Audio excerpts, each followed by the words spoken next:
everyone. Welcome to a special edition of Spilling the Tea on a Tarot deck. In this case, it's an Oracle deck. Woo! Something new and different. I have done Oracle decks before, but they are rare because I don't really use them that often. So even when there's an Oracle deck that catches my eye, I don't buy it. This deck came to me by accident.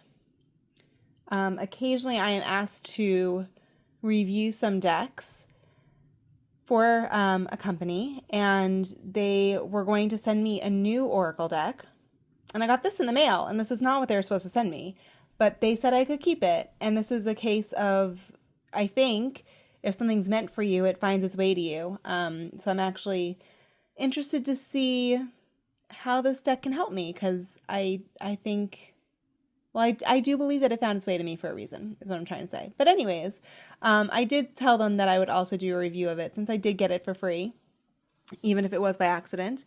But this also means that there's another Oracle deck on its way to me that I'll be reviewing soon as well. So that's something else to look forward to. But in the meantime, we are looking today at Lessons from the Liminal Space by Rosha Kreen. I think that's how you say her name, or their name, actually. And there is a lot of information about the author, and that is how I know that I am probably saying the name right, and that they use they, them pronouns. So I apologize to Rosha for using the wrong pronoun. I could edit it out, but I think it's important to make mistakes and let people know you make mistakes. So that's what I've done, and now I've corrected it, and let's talk about this deck. As always, I'll start with the box. It's a nice box. This is the company Cross Crow Books that I'm reviewing for.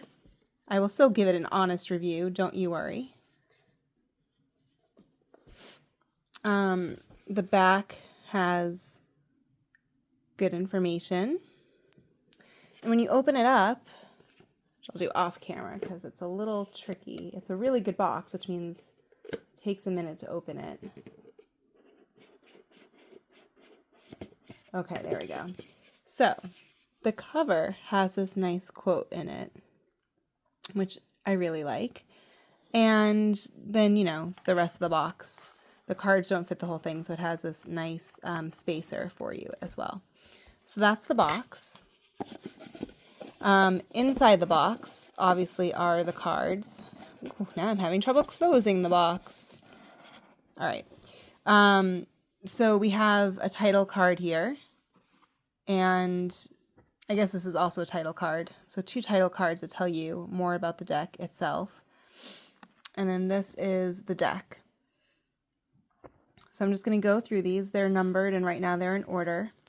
And they all tell you what the card is right on here. So you don't need to consult the guidebook to know what the cards mean, which is, I think, pretty special. So you might not have time to read all of these, but you can see the artwork at least on here and get a sense of what these cards are. There are 46 of them. Now, this is clearly modern art. I'm not really into modern art, generally speaking. I do like these cards. There are some that I like more than others. There are some that I'm like, what is this? I was trained in VTS, Visual Thinking Strategies, for work-related things. And so I started to look at it sort of from that lens, and I'm not going to get into it. If you know, you know. And especially with this card, I was like, this would be a really good one to do with VTS, because I think there's a lot going on here. And when I started looking at it from that lens, I was like, okay, maybe this modern art has more to offer me than I know. I'm just not used to looking at modern art. So that kind of makes me like it a little bit better. I do like the sayings on the cards. A lot of them kind of spoke to me immediately, not all of them, but I appreciated them.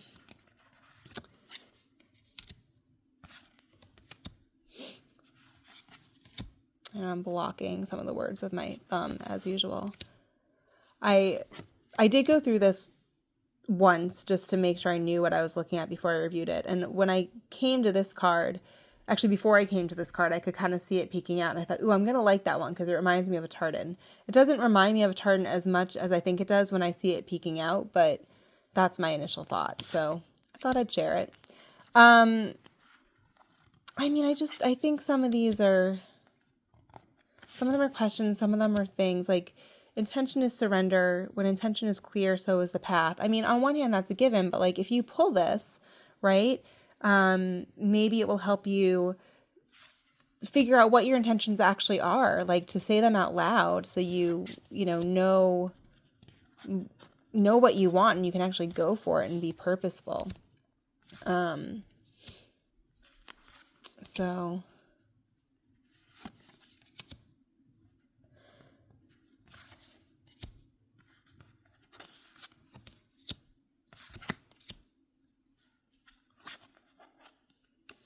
I will say it's hard for me to review an oracle deck because I don't look at them very often and I don't use them very often.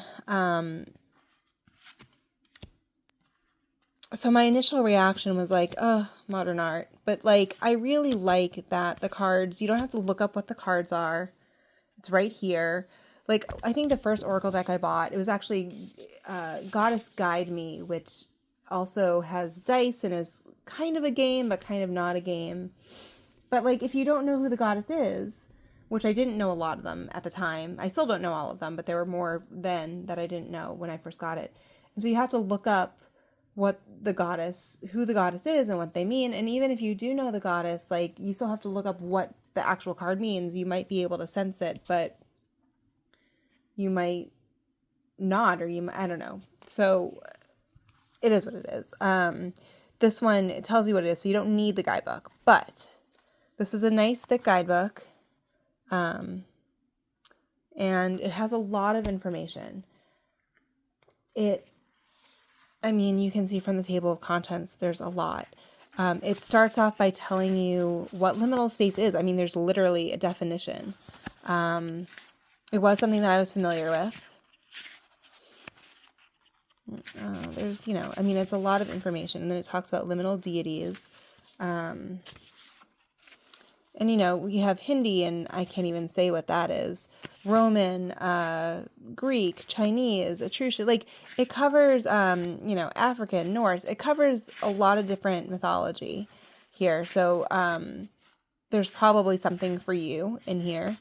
I'm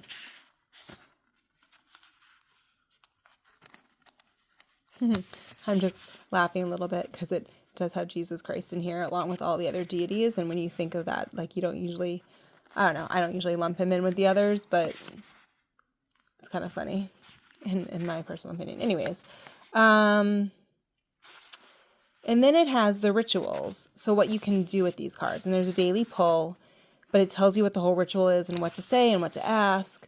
How to use them with your tarot cards. Chakra meditation, and then it actually has spreads for you to do. And a lot of the spreads, again, they're all ritual. They have a lot with candles and things like that. They tell you what candles to use.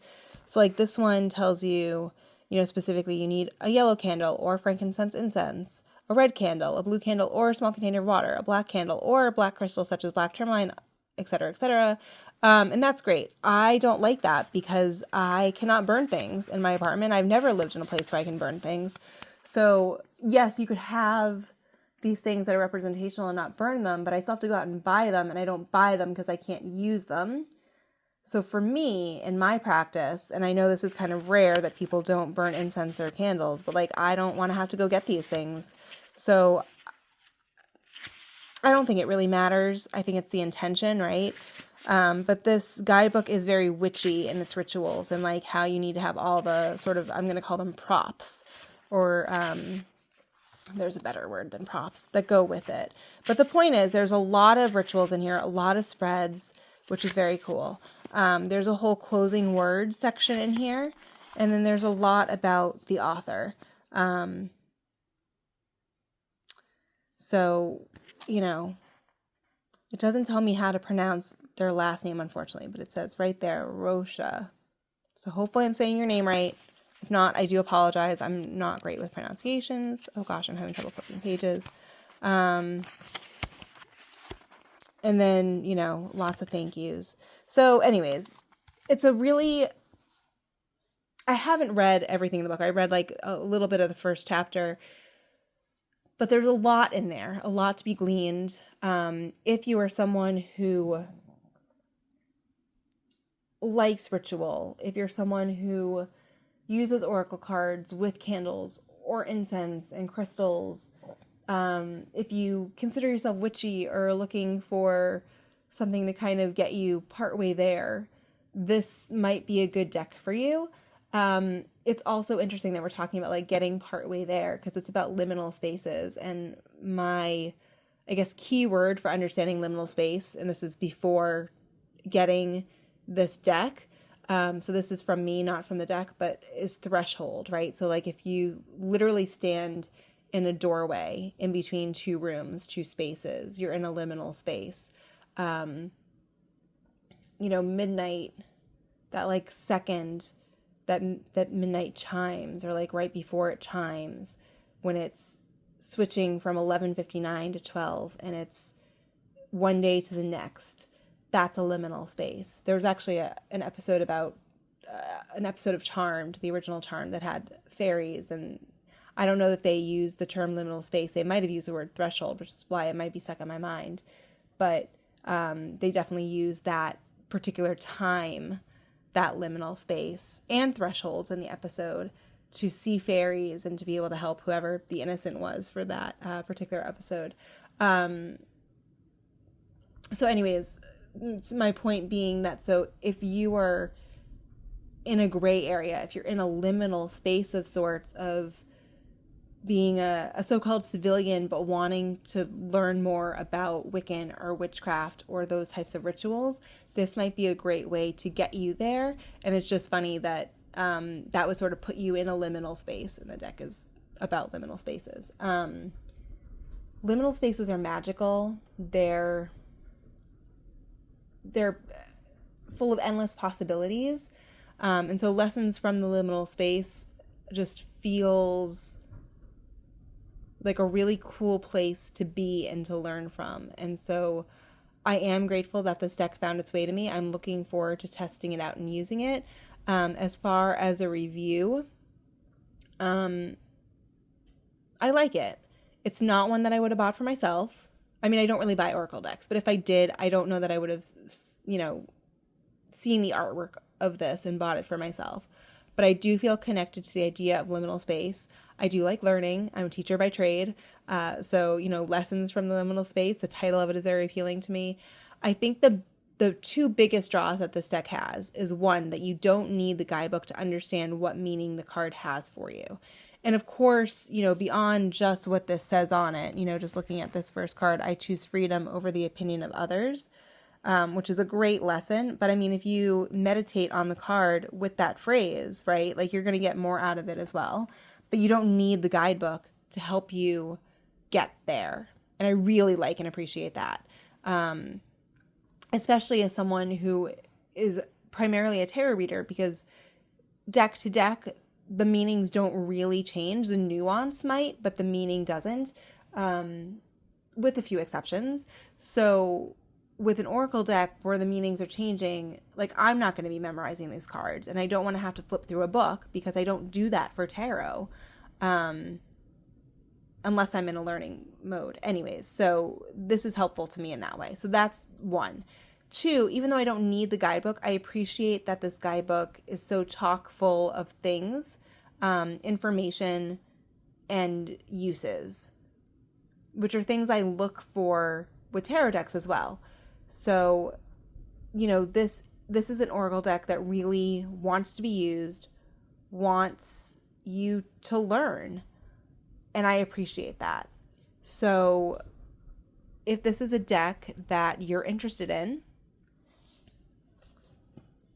I'll do my due diligence. Go to Cross Crow Books, and you can get what you need from them there. And, if you want a reading from me, maybe I can throw this oracle deck in with a tarot reading or a tea leaf reading. So let me know. email me at info@spillthetealeaf.com and, leave a message here on YouTube if you want to learn more. Thank you for joining me today, and I'll see you soon with another Oracle deck. Bye.